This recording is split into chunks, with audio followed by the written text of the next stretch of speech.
L'épidémie de Covid-19 en France et ses conséquences économiques. L'INSEE publie ce matin les chiffres du PIB, de la consommation des ménages et de l'inflation pour le deuxième trimestre.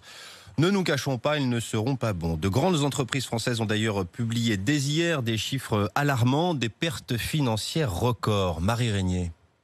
2 milliards d'euros de pertes pour Airbus, 2 milliards et demi pour la SNCF et Air France et plus de 7 milliards pour le constructeur automobile Renault qui essuie la plus grosse perte de son histoire. Les chiffres sont impressionnants mais étaient attendus par les directions des groupes et par l'exécutif français. Ils traduisent l'impact sans précédent de la crise du Covid, l'arrêt de la production pendant 2 mois et la fermeture des frontières. Pour surmonter la crise, les grands groupes annoncent des mesures pour réduire les coûts, l'abandon de nouveaux investissements comme pour la SNCF, mais également des suppressions de postes comme chez Airbus ou Renault.